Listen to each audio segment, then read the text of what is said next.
कहानी की शुरुआत होती है साल 1969 में, जब वियतनाम युद्ध खत्म होने ही वाला था और अमेरिकन फौज को एक कस्बे को अपने कब्जे में लेने के ऑर्डर्स दिए गए थे। उसी के चलते भारी बारिश में डेवरो नाम का एक सिपाही अपने साथियों को ढूंढ रहा था, लेकिन अचानक से उसे कुछ आम नागरिकों और अपने साथियों की लाशें दिखाई दी और उन सभी का एक कान भी गायब था। थोड़ा ढूंढने पर उसे समझ आया कि उसी के एक साथी फौजी स्कॉट ने सभी को मार दिया था। स्कॉट पूरी तरह पगला गया था और उसने अपने गले में एक माला पहनी थी जिसमें उसने सभी के कान लटकाए हुए थे। जब डेवरो उसके पास पहुंचा तो उसने 2 सिविलियंस को कैदी बनाया हुआ था। डेवरो ने उसे समझाया भी कि युद्ध अब खत्म हो चुका है, उसे उन लोगों को छोड़ देना चाहिए। पर इस बात से गुस्सा होकर स्कॉट ने लड़के को उसी पल गोली मार दी और अब वो चाहता था कि डेवरो भी अपनी ईमानदारी दिखाने के लिए वहाँ मौजूद लड़की को गोली मार दे, लेकिन डेवरो ने ऐसा करने से साफ इनकार कर दिया। अब स्कॉट ने खुद ही ये काम करने का फैसला किया, लेकिन सही मौके पर डेवरो ने उसे लात मारकर नीचे गिरा दिया और लड़की को लेकर वहाँ से भागने लगा। लेकिन तभी अचानक पीछे से स्कॉट ने डेवरो के पैर में गोली मारकर उसे नीचे गिरा दिया और लड़की के ऊपर ग्रेनेड फेंककर उसे भी मार डाला।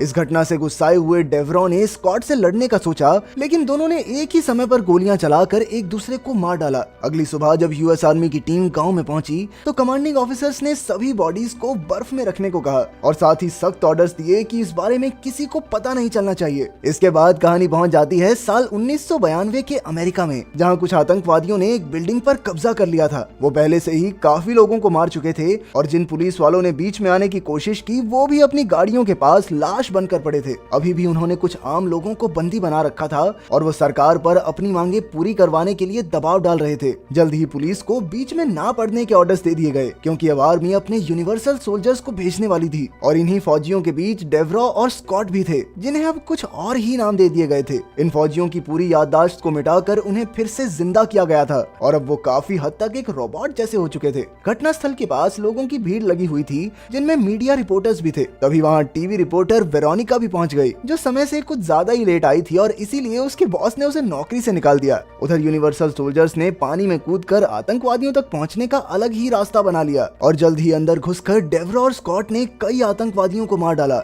वो सब जल्द ही आतंकवादियों के लीडर तक पहुंच गए, लेकिन फौजियों को देखते ही आतंकवादियों ने उन पर अंधाधुंध गोलियां चला दी और उनमें से एक जख्मी होकर वहीं गिर गया। लेकिन जैसे ही आतंकवादियों ने सोचा कि उन्होंने इस फौजी को मार डाला तो उसने फिर से उठकर लीडर को गोली मार दी, मानो गोलियों का उस पर कुछ असर ही न हुआ हो। इतने में स्कॉट और डेवरो भी वहां पहुंच गए, जिन्होंने बचे हुए 2 आतंकवादियों को भी मार गिराया। वहां बंधकों को देखकर डेवरो के दिमाग में वियतनाम युद्ध की अपनी पुरानी यादें वापस आने लगी, जिसके बाद उसने स्कॉट की तरफ मुड़कर देखा, जिससे वो दोनों ही पल भर के लिए वहीं जम गए और उन्होंने आगे की कोई कमांड सुनी ही नहीं। वहीं इंटरव्यू के दौरान वेरोनिका को कर्नल पेरी पर शक हो गया कि वो जरूर आम जनता से कुछ न कुछ छिपा रहे हैं। इसीलिए अपनी नौकरी बचाने के लिए उसने पेरी का पीछा करने का फैसला किया ताकि उसे कोई सनसनीखेज कहानी मिल सके। उधर कमांड सेंटर में हमें पता चला कि इन फौजियों के पास खुद ब खुद बहुत तेजी से ठीक होने की ताकत थी और साथ ही एक आम इंसान से काफी ज्यादा ताकतवर थे, लेकिन कभी कभी अपनी इन ताकतों के कारण उनका शरीर बहुत ज्यादा गर्म भी हो जाता। उन्हें काबू में रखने के लिए उन्हें एक सिरम दिया जाता था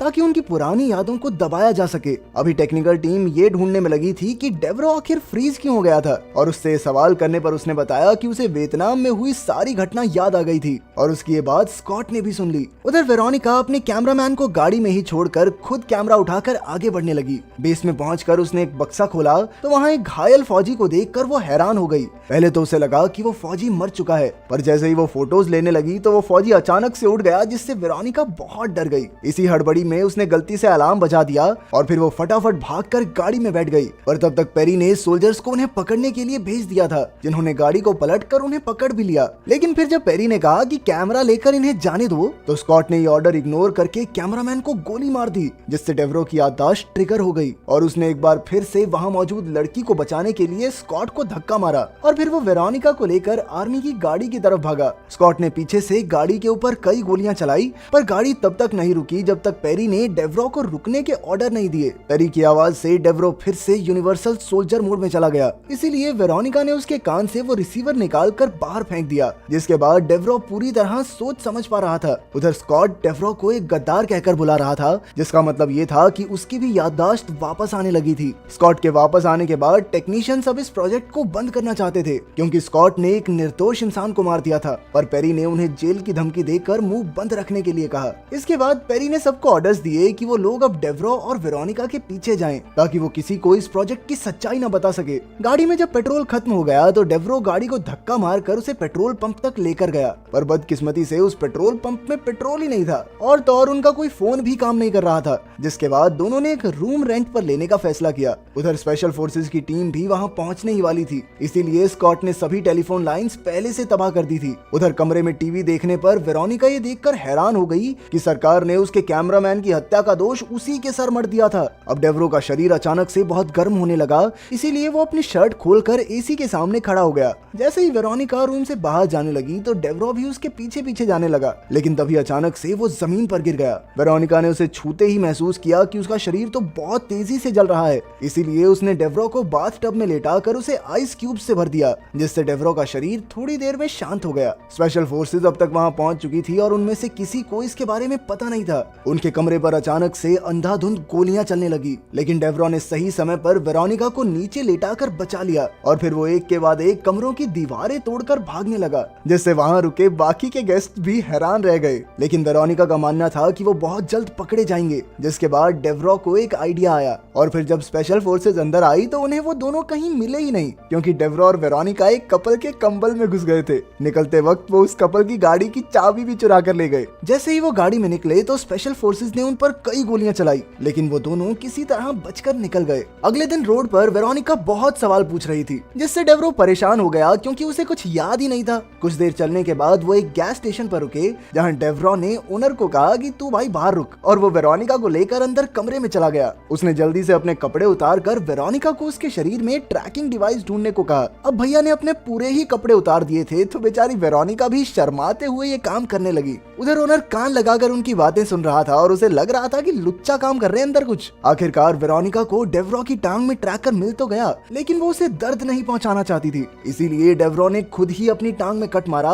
जिसके बाद वेरोनिका ने हिचकिचाते हुए हाथ डालकर उस ट्रैकर को वहां से निकाल दिया। कुछ देर बाद उन्हें ट्रैक कर रही स्पेशल फोर्सेस भी वहां पहुंच गई और उन्होंने सीधा दरवाजा तोड़कर गोलियां चलाना शुरू कर दिया, पर असल में ये डेवरो की एक चाल थी। उसने अपने ट्रैकर को तेल के साथ वहां रखा था, जिससे गोलियां चलते ही वहां एक बहुत बड़ा धमाका हो गया। धमाका होते ही टेक्नीशियंस अपने सोल्जर्स को बचाने के लिए भागे और उधर वेरोनिका, डेवरो और गैस स्टेशन का मालिक बर्फ के साथ गाड़ी की डिग्गियों में छिपे हुए थे। मौका मिलते ही डेवरो और वेरोनिका वैन में चढ़कर कुछ फाइल्स उठा लाए और गाड़ी में बैठकर निकल लिए, पर तभी स्कॉट जो पीछे की सीट में छिपा हुआ था वो डेवरो का गला घोटने की कोशिश करने लगा। इससे गाड़ी का कंट्रोल हिल गया और गाड़ी सीधा जाकर एक पत्थर से टकरा गई, जिसकी वजह से स्कॉट सीधा शीशे से बाहर आकर गिरा। इधर पेरी ने मिशन को यहीं खत्म करने का फैसला किया और सभी सोल्जर्स को ट्रक में बैठने को कहा, पर तभी स्कॉट ने कहा कि उसकी बहुत सी यादें वापस आ गई हैं और उसने सीधा पेरी को गोली मार दी। फिर वो सीधा वैन में गया जहां टेक्नीशियन सोल्जर्स को ठीक कर रहे थे। उसने सीधा जाकर पेरी का कान उनके सामने रख दिया और कहने लगा कि अब वही इस पूरे प्रोजेक्ट का कैप्टन है, पर जब एक टेक्नीशियन ने उसे रोकने की कोशिश की तो उसने उसे भी गोली मार दी।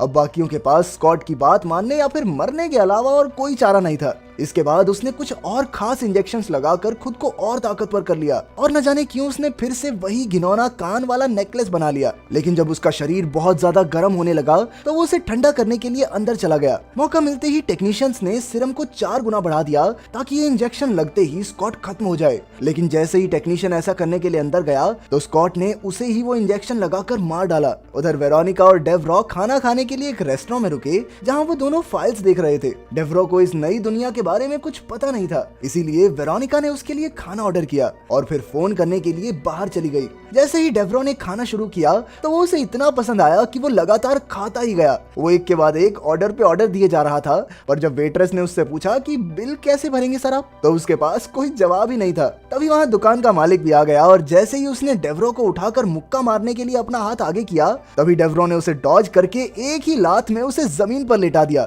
रेस्टोरेंट में मौजूद कुछ और आदमियों ने डेवरो पर हमला किया और कुछ ही सेकंडों में डेवरो ने सबका हाल बेहाल कर दिया। उस शाम स्कॉट ने एक बार के बाहर खड़े कुछ लोगों से डेवरो और वेरोनिका के बारे में पूछा तो एक आदमी ने उसका मजाक बना दिया, जिस पर स्कॉट ने गुस्सा होकर वहीं उसे सबके सामने पीट दिया। बाकी सब उसकी छिताई देखकर इतना डर गए कि सीधा सीधा जवाब दे दिया। उधर वैन के अंदर आखिरी टेक्नीशियन ने एक सोल्जर के हाथ में ग्रेनेड एक्टिवेट कर दिया। अब स्कॉट के पास उसके अलावा सिर्फ एक ही सुपर सोल्जर बचा था। गुस्से में स्कॉट वहाँ रहने वाले आम लोगों पर चिल्ला रहा था। तभी अचानक वहाँ पुलिस वाले आ गए, पर स्कॉट ने उन्हें कुछ ही सेकंडों में खत्म कर दिया। अगले दिन डेवरा और वेरोनिका फाइल में मिली लीड की मदद से वेटरन हॉस्पिटल पहुंचे, जहां वो डॉक्टर ग्रेगोर से मिले जो इस प्रोजेक्ट के फाउंडर थे। डॉक्टर की एक झलक से ही डेवरा की पूरी याददाश्त वापस आ गई। जब डॉक्टर ग्रेगोर अपनी रिसर्च के बारे में उन्हें बता रहे थे, तभी न्यूज में उन्होंने पेरी के मर्डर के बारे में सुना। उन्होंने न्यूज में सुपरमार्केट की फुटेज भी देखी, जिस पर ग्रेगोर का मानना था कि स्कॉट को अभी भी यही लगता है कि वो वियतनाम का युद्ध लड़ रहा है। इसके बाद वेरोनिका कहने लगी कि उन्हें ये पूरी कहानी न्यूज पर चला देनी चाहिए, लेकिन दूसरी ओर डेवरो तो बस अपने माँ बाप के पास वापस जाना चाहता था। इसलिए उसने वेरोनिका को लॉस एंजलिस शहर जाने के लिए एक बस टिकट पकड़ा दी। वेरोनिका ने बस में चढ़ने की एक्टिंग तो की, पर वो असल में चढ़ी नहीं। इससे पहले कि डेवरो कुछ कर पाता, उन दोनों को पुलिस ने चारों ओर से घेर लिया। कुछ देर बाद उन्हें पुलिस बस में ले जाया जा रहा था कि तभी स्कॉट ने उनका पीछा करना शुरू कर दिया। उसने सबसे पहले एक पुलिस गाड़ी को टक्कर मारकर रोड से नीचे उतारा और फिर बार बार अपनी गाड़ी को बस में ठोकने लगा। साथ ही वो बस पर लगातार गोलियां भी चला रहा था। डेवरो ने वेरोनिका को तो नीचे लेटाकर बचा लिया, लेकिन इस सब में ड्राइवर को ही गोली लग गई, जिससे बस का संतुलन हिल गया और वो अचानक रोड से नीचे उतर गई। वैन के अंदर डेवरो ने सीट को काटकर लोहे का हिस्सा निकाला और उसकी मदद से ताला खोलने की कोशिश करने लगा। स्कॉट लगातार बस को टक्कर मार रहा था और साथ ही उसने एक ग्रेनेड बस के अंदर फेंक दिया, लेकिन वेरोनिका ने भी समय रहते उस ग्रेनेड को उठाकर फिर से बाहर फेंक दिया, जिसके बाद स्कॉट एक के बाद एक ग्रेनेड बस के आसपास फोड़ने लगा। डेवरो ने आखिरकार बस पर काबू पा ही लिया और फिर बंदूक उठाकर उसने वेरोनिका को बस से धक्का दे दिया। स्कॉट बस को खाई में गिराने के लिए उसे कोने में ले गया, लेकिन डेवरो ने बिल्कुल सही समय पर छलांग लगा दी और साथ ही स्कॉट के साथी को भी गोली मार दी। इससे दोनों गाड़ियां सीधा खाई में जा गिरी और जबरदस्त धमाका हुआ। वो दोनों वहां से सीधा डेवरो के घर पर पहुंचे, जहां वो सालों बाद अपने माता पिता से मिला। वेरोनिका ने भी अपने कुछ रिपोर्टर दोस्तों को फोन करके उनसे मदद मांगी। शाम को जैसे ही वो अपने एक रिपोर्टर दोस्त से मिलने के लिए गाड़ी में बैठी, तो उसने देखा कि गाड़ी की चाबी तो वहाँ थी ही नहीं। वो चाबियां किसी और ने नहीं बल्कि स्कॉट ने निकाली थी, जो कि अभी तक जिंदा था। तभी अचानक घर की बिजली चली गई और डेवरो को स्कॉट के चिल्लाने की आवाज सुनाई दी। डेवरो ने तुरंत अपने पिता की बंदूक उठाई और स्कॉट का सामना करने बाहर आ गया, जिसने वेरोनिका को बंदी बना रखा था। दोनों के बीच लड़ाई शुरू हो गई, पर स्कॉट ने अपने शरीर में इतने सारे ताकत बढ़ाने के इंजेक्शंस लगा रखे थे कि डेवरो उसका मुकाबला बिल्कुल नहीं कर सकता था। स्कॉट ने एक और इंजेक्शन लगा लिया और लगातार डेवरो को मारने लगा। वो उसे घसीटता हुआ वेरोनिका के पास ले गया और जैसे ही उसने वेरोनिका को मारने के लिए उस पर गोली चलाई, तो पता चला कि बंदूक में तो गोलियां थी ही नहीं। ये देखते ही वेरोनिका वहां से भागने लगी, तो स्कॉट ने वियतनाम की तरह एक ग्रेनेड उठाकर उसकी तरफ फेंक दिया। ये देखकर डेवरो को बहुत गुस्सा आया और उसने फिर से लड़ना चालू कर दिया,